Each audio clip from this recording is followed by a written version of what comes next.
Choip, choip, choip. Choip, choip, choip. See, that's what I like to see. Stiff upper lip. Happy even though I just fired you.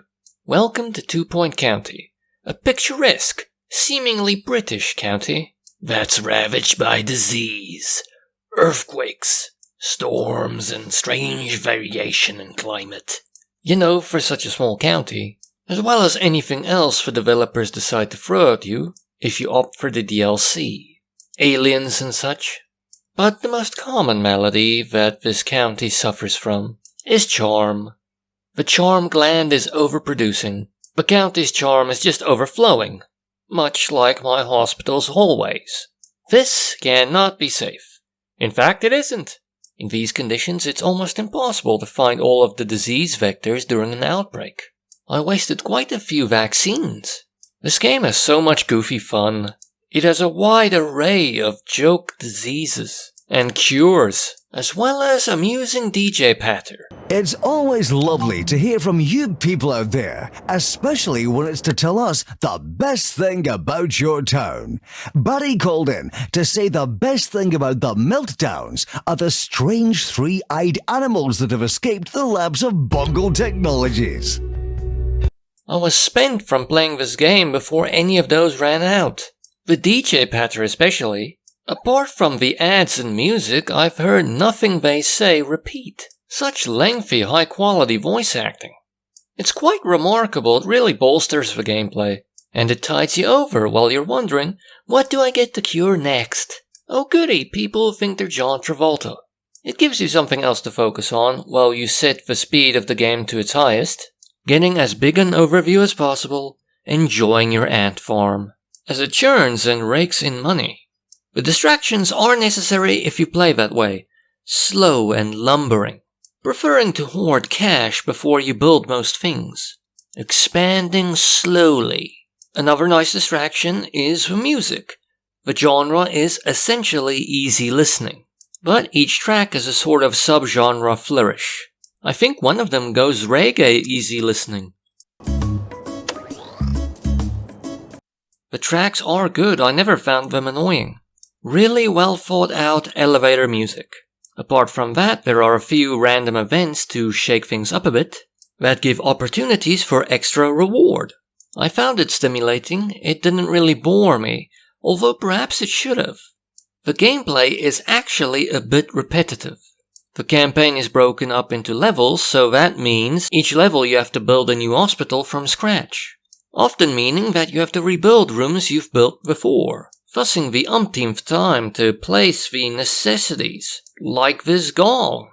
But pretty much every level throws a new disease or threat or tool at you, meaning that each new hospital has at the very least slightly different needs. But at the end of the day, you build your hospital one room at a time until you achieve the objective set out before you, and achieve a star rating. With higher level stars usually involving higher difficulty objectives being completed. And then you move on to the next one once you're satisfied. And after all that tinkering, designing your perfect, creative, efficient hospital, your dream hospital, as morbid as that phrase is, a level will probably come where you don't want to do it again. Or at the very least feel a bit of resistance. But herein lies an opportunity to sing the praises of the fun nature of this game. The jolt you feel when you hear the ka-ching noise, the quiver of the distractions, and the charm offensive all came together to make a game that was engrossing and prevented boredom until I was about 50 hours in. And even then, it was still fun enough to play it for about 30 hours more. This game is very satisfying and you can really sink your teeth into it. Even if it is, as said, technically repetitive. Like the charm, the content is also overflowing. I completed 10 out of the 15 base game's levels, getting that sweet 3-star rating. And I also completed 3 of the remix levels, that allow you to replay already completed levels with an additional challenge condition to comply with. For instance, the first one you get to replay the first level as a sort of tower defense game, where patients come in waves. So there is plenty to do, and visually it is great. It's cute and colorful, Ridiculous devices to cure ridiculous diseases. Adorable people, and I agree with others' assessment. They really remind you of Wallace and Gromit, except CGI only. Oh wait, there's the clay. And also, even though it's just a background, the variety and design of the surrounds is quite nice too. It makes things feel more villagey instead of you just being on plots of land in the middle of nowhere. Sometimes you even have to demolish a few houses to expand. The game's story is, we're gonna make money off the sick. Not much in it, but the exposition for it, as well as the radio DJs as mentioned, are funny. It's funny when the health minister derides you and the patients.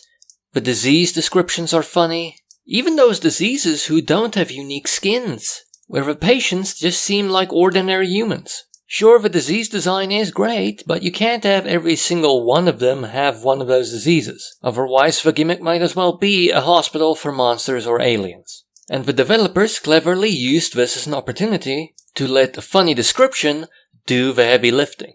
And if you slow down to do the inconceivable, reading the item descriptions, you'll find that a lot of them are smart and funny too. But you'll probably stop reading quite quickly, because you have a lot of things to place, and efficiency will get in the way. But I recommend forcing yourself to now and then read some of them. The developers have injected effort everywhere. It's absolute punishment. The game isn't particularly difficult though. Most of the difficulty stems from starting a new hospital, with the same amount of capital, but a larger amount of diseases and threats to deal with, and more stringent requirements from the objectives. So at the start of the level, finances may be a little tight. But as it becomes a bit more sustainable and you start hoarding cash, you can pretty much build and buy what you need and deal with problems as they come. Although sometimes problems come faster than you make the money, so sometimes you may have to take out a loan, because the setting takes away the other go-to option, selling a kidney. Another issue is that sometimes objectives take a really long time to achieve. Not necessarily because they're difficult, sometimes they just take a long time to achieve naturally. Sometimes a bit sloggy, especially before you unlock the marketing room. So far I've played the game for 87 hours, and I'm spent. It was delightful. And it took me that long to only complete 33 out of the 60 stars, and thus only complete 55% of the game. Just imagine if you go all the way. And the game is kind of cheap on Steam. The full price isn't really something to write home about, at 359 Rand. But I've seen it go for 89 Rand 75, which is a lot nicer. And that means for me, it was 1 Rand 4 cents per hour of gameplay, which is quite good. Splendid, really. And it would have still been good value for money if I stopped at the 50-hour mark when the excitement started to fade, as it would have been 1 Rand 80 per hour of gameplay, which still would have been very good. But it isn't that easy to run. I didn't even try it on the Warhorse. I'm pretty sure it would end up in the hospital. And to download, it is an ask, as it takes up 7,439 megabytes on the hard drive. But stereotypically, I would say it's kid-friendly. It's cute and everything. As mentioned, it's Aardman-esque. Sure, people die from disease, but usually the worst thing that happens, that you can see, is they turn into ghosts. But on the radio there was one incident where I heard the humor actually turn blue. It wasn't that bad, it was fairly subtle. But it was there. And sometimes it does engage in toilet humor. But it mostly sticks to poop and vomit. Are you really gonna deny your child the opportunity to see someone slip and vomit? Are you really gonna be that parent? This is a great game, and it's kind of hard not to compare it to Theme Hospital. Actually, it's kind of hard to compare it to that too. It's been a while, but as far as I can tell and remember, this has improved upon it immensely. It used advanced graphics to pretty everything up, increase the amount of animations, bolstering the sight gags, add to that the DJ pattern music so that you're not just in silence. Sure, no one cheers when you cure someone, but I believe this is a very worthy spiritual successor. It's worthy as its own game. It's cute and beautiful, although there's a very slight tug of plainness, but that's probably due to the large amount of procedurally generated patients coming in and out of your hospital. Plus, hospitals can be inherently plain places. Sterile. Walls white and sedate. Patients don't agitate. The game is funny and charming, plus it has a lot of content. Arguably too much content. What a problem to have. Plus it has good music. Really makes you reevaluate the whole thing of easy listening music being garbage. But if you really hate it that much, this game might be problematic for you. And the game has well-rounded gameplay. Keeps your focus. On the maybe side, there isn't a story really, but there is funny exposition, funny disease descriptions, item descriptions, DJ patter. On the con side, the game is technically repetitive. You have to start each level from scratch, doing much the same things you did on the previous levels. But the gameplay was surprisingly engrossing, kept my focus for far longer than I would have expected. But that's mainly due to the distractions. And if you're a more down-to-business gamer, you might consider that more of a con.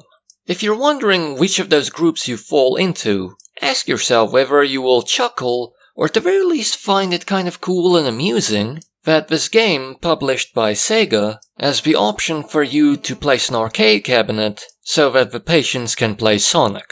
If the answer is no, you're probably down to business, or for some reason you just really hate the hedgehog. Also, some of the objectives, especially before you unlock the marketing department, can be a touch sloggy. Sometimes objectives you have to wait a fair amount of time for them to achieve naturally, such as curing a certain amount of patients of a certain disease, but in a situation where not many patients have that disease. Come on, play it!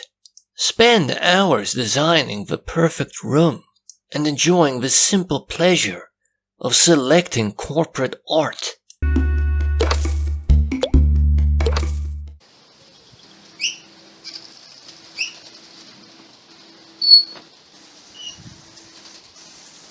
Cheap, cheap, cheap. Cheap, cheap, cheap.